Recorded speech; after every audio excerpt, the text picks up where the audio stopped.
Assalamualaikum and greeting to all audience. Today discussion topic is the roles of OSH legal requirement in business management and health regulations in the workplace. Before we get into this topic, I would like to introduce myself and our panel for today. My name is Muhammad Amzar bin Muhammad Noor. My role today as a moderator, while the other two of our panel are Muhammad Faris Irfan bin Zulkiflea and LIYANA SYAHIRAH BINTI Cik Abdul Razak. Firstly, what does occupational safety and health means? Occupational safety and health OSH deals with all aspects of health and safety in the workplace and has a strong focus on primary prevention of hazard. Its goals is to prevent accidents and harm to people from work-related activities. The way OSH management is implemented is very important. There are two acts bonding all organizations in Malaysia to ensure the workers are being protected from all risks coming from the workplace hazard. Factory and Machinery 1967 FMA 1967 and Occupational Safety and Health Act 1994 OSHA 1994. Regulations, guidelines, and code of practice have been drawn up to support both acts. First of all, I would like to ask Mr. Faris about roles of OSH legal requirements in business management and give us a few examples of rules that can be implemented.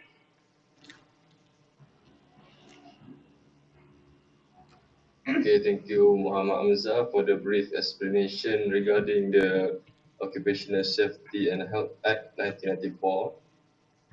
Okay, so for the OSH legal requirements in business management, it is regarding the second element of the OSH, where it is organizing and of the element that address the establishment of the OSH responsibilities, accountabilities, structures, a training system, competency, definitions, documentation, practices, and communication system. The role, responsibility, accountability, and authority of all employees who perform duties that are part of the OSHMS shall be clearly defined, documented, and communicated to respective employees. This can be described in the job description, manual, and procedures. The execution, ownership, and accountability of OSH performance is a critical features where the employer is held directly accountable for each aspect of the OSH program. For example, anticipation, recognition, evaluation, and control of OSH hazards. Guidance notes on occupational safety and health management system when determining the resources required. An organization should consider first financial and human resources, second the technologies, third the infrastructure and equipment, fourth information system, and lastly the need for expertise and training. So the employer should appoint a person at a senior management level as OSH management representative to develop, implement, review, and evaluate OSH, report on the performance of OSH, and promote participation in achieving the relevant OSH objective. Thus, the management representative should be supported by other personnel with delegated responsibilities for monitoring the overall operation of the OSHMS. Mr. Faris, what does it mean? So, the employee has to clearly define responsibility, accountability, and authority for the OSHMS. Uh, Therefore, every member for the organization should understand their respective responsibility, authority, and accountability for OSH issues. Okay, I see. So what measures should your organization take to fulfill this requirement?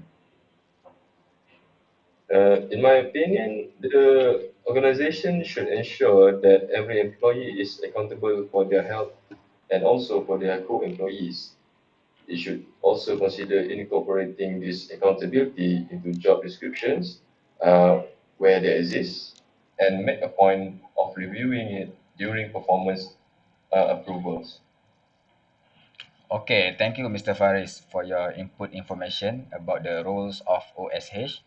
So, Ms. Liana, based on your understanding, can you explain Occupational Safety and Health Act in Malaysia and its salient features?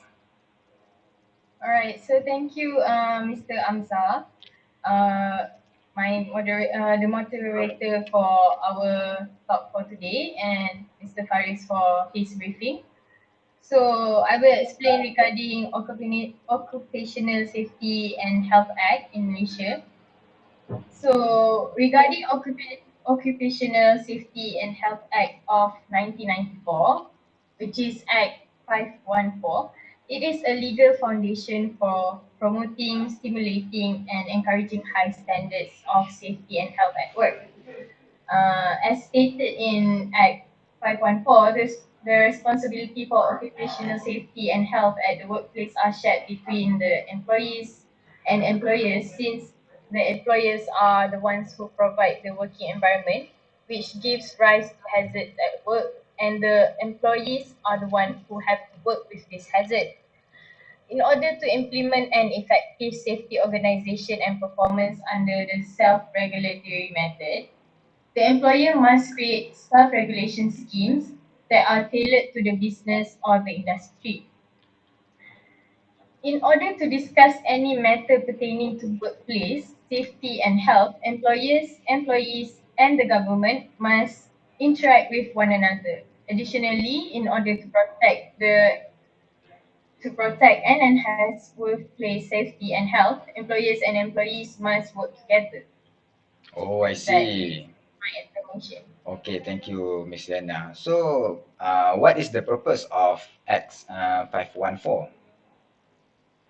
Alright, so the purpose of Act 154 established is to secure the safety, health, and welfare of persons at work against hazards and risks arising out of the activities of the person at work.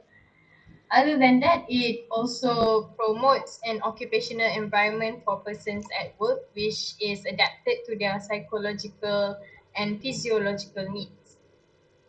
Lastly, it protects a person at a workplace other than persons at work and their place of work against risks arising out of the activities of the person at the workplace. Can you give me an example? Okay, so an example case related to Act 514 is the case of a foreign subcontractor contracted to do sewage work who died after being crushed by a collapsed brick wall. I'm not sure if you knew about this. So this is due to there is no risk assessment HIRARC for earthworks with machinery on site and for construction work on drainage systems. Other than that, there is no safe working procedure SWP for earthworks with machinery on site and for construction work on drainage system. There is also no official letter of appointment from the developer to the subcontractor, and the work contract was only offered verbally. And lastly, there were no records of KKP training at this subcontractor, which fully instructed the workers for the construction of the drainage structure. And these are the reasons for the cause. Mr. Faris, can you explain about safety policy that relate with OSH?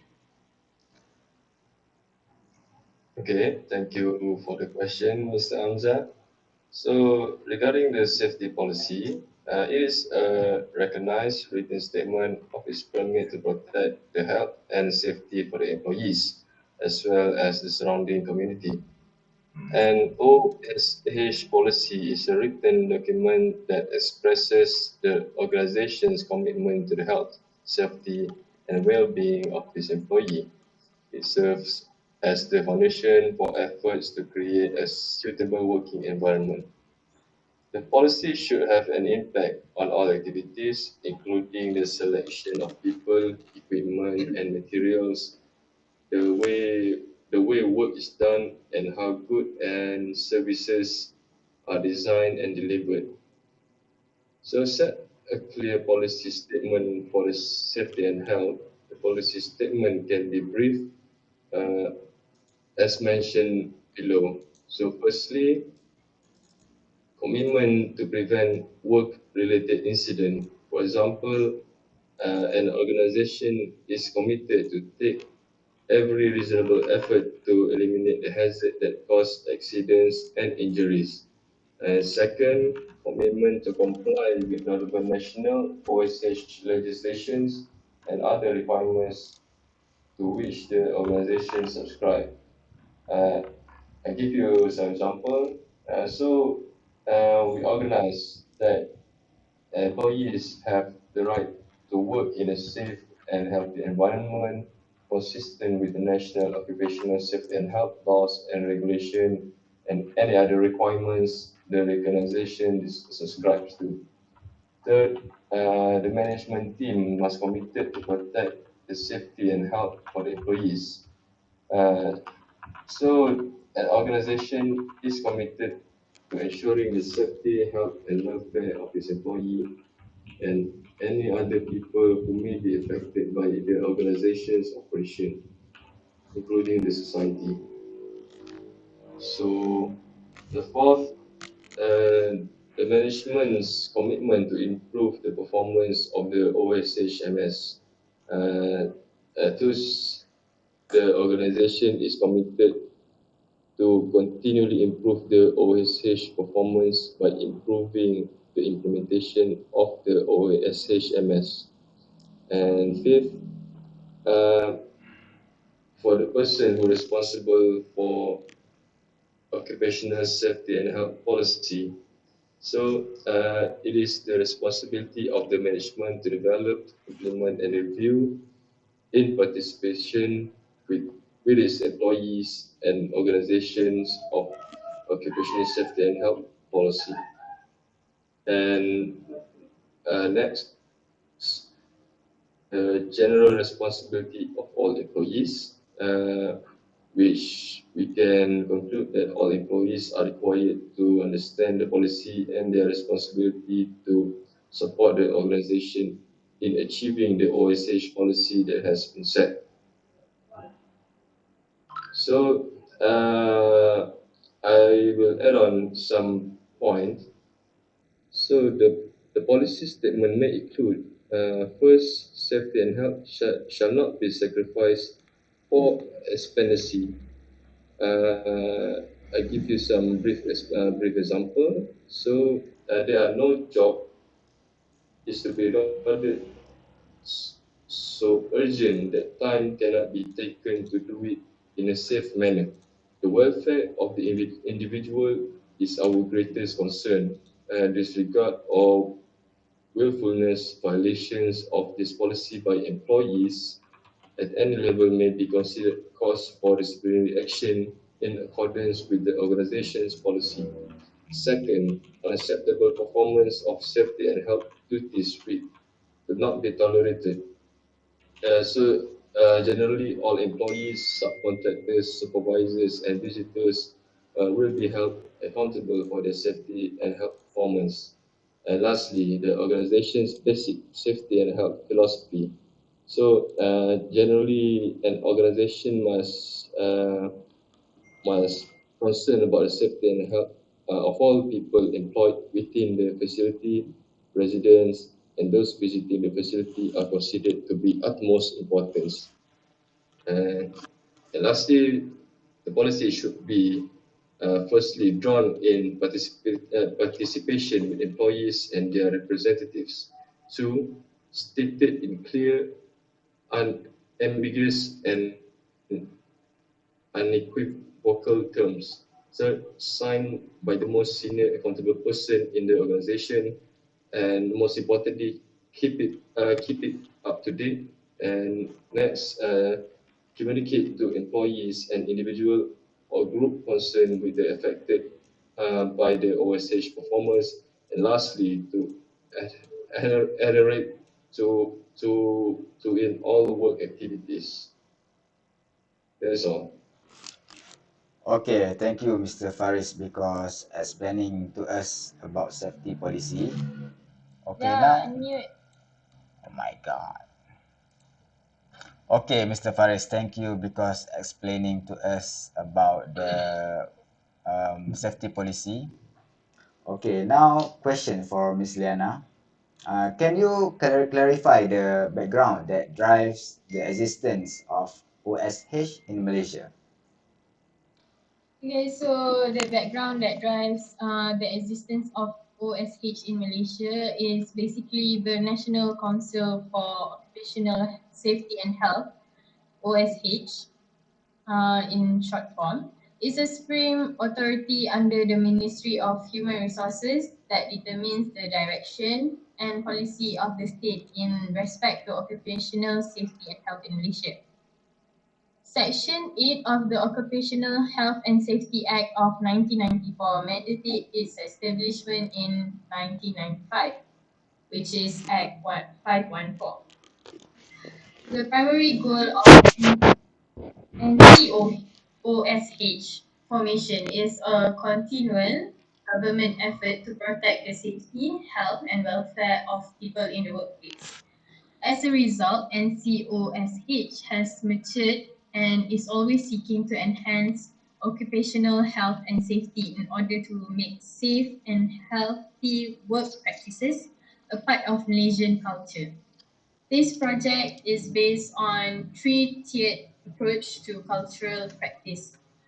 The NCOSH is made up of 15 members and one secretary. The chairman of NCOSH is the Deputy Minister of Human Resources, and the secretariat is made up of Senior Occupational Safety and Health Officers, DOSH.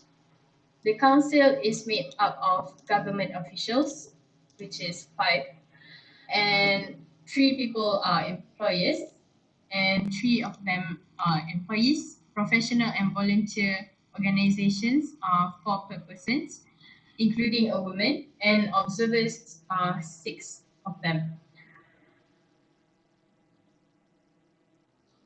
Okay, so why is it included in the Gazette? It is mandated to raise safety and health awarenesses, as well as to build effective safety and health organization and performance via self-regulation, introduction, consultation, and collaboration. The objective is for all Malaysian businesses and workers to provide a healthy and safe working environment, ensure the safety, health, and well-being of workers, um, to keep the others safe at work, to establish an employment environment that is adaptive to the psychological and physiological demands of the individual, to establish a way of implementing a legislative system based on regulations and industry standards of practice in conjunction with Act's provisions. Alright, so an example of an occupational safety and health OSH accident is firstly, a worker was murdered on September 26, 2022 in Wilayah Persekutuan Kuala Lumpur when a concrete construction fell. A foreign subcontractor in charge of the concreting job was killed when he was struck by a supporting structure that fell along with the concrete cement. The current focus is regarding the permit to work for the concrete work wasn't available or absent. The supporting structure is not installed in accordance with the instructions. It doesn't apply to the instructions given. And there is no professional engineering monitoring during the installation of support components and forms to verify that they correspond with the design drawings. Another example of occupational safety and health incident includes a worker died caught in the conveyor machine on August 22nd, 2022 in Johor. The man was undertaking maintenance work on the thresher jaw when he slipped and fell into the conveyor and became locked at the end of the working machine. The focus here is regarding the absence of HIRARC for treasure drum repair operations, and also no safe work procedures existing for treasure drum repair. This should be included. And during maintenance at the treasure station, the employer failed to provide a safe workplace and working procedures, resulting in a tragic accident. That is all from me. Okay, thank you, Miss Liana, for the good clarification and giving us a lot of information about the background of the OSH and uh, two example of accident that happened in wilayah Persekutuan Kuala Lumpur and Johor Bahru. Carry on. Okay, Mr. Faris, are OSHA regulations considered the law? Well, in my opinion, yes. Because workers are entitled to a safe workplace under federal law, and in turn, employers must comply with OSHA standards and provide employees with a workplace that does not have any serious hazards. OSHA can enforce their regulations by conducting scheduled inspections or inspections following a serious injury or fatality in a workplace. Regulations that are violated can also be enforced with a punishment ranging from a fine up to 6 month jail sentence. Um, Other than that, OSHA has set forth federal standards grouped into the following four categories regarding industries, which are general industry, construction, maritime, and agriculture. Some standards are industry specific, while others are standard across all industry. Similar requirements across the four categories include the following three standards, which are access to medical and exposure records, second, personal protective equipment, and lastly, hazard communication. So, a requirement that spans across nearly all workplaces is the requirement to display and to keep posted by the OSHA Job Safety and Health poster. Generally, all industry also need to properly train their employees and to keep records of training incidents, fatalities, and result of tests. Another important standard covered by OSHA is the employee's right to file a complaint with OSHA regarding the condition for the workplace. In any cases, these employees have the right to have their identities kept confidential from employers. Employees also have the protection to not be retaliated or discriminated against if they do seek out OSHA helps. And lastly, the OSHA Act provides coverage for most private sector employees and their workers, in addition to some public sectors and workers. Coverage spans all states in Malaysia, as well as territories and jurisdictions, including Sabah Sarawak, Labuan, and also Perlis. Okay, thank you, Mr. Faris, because explaining to us about the OSHA regulations that considered by the law. Okay, to end for this discussion, I would like to thank you to Mr. Faris and Ms. Liana for your efforts in acknowledging each other regarding OSH issues through the explanation that comes with strong information. So that is from us. Thank you, and we hope to see you again soon.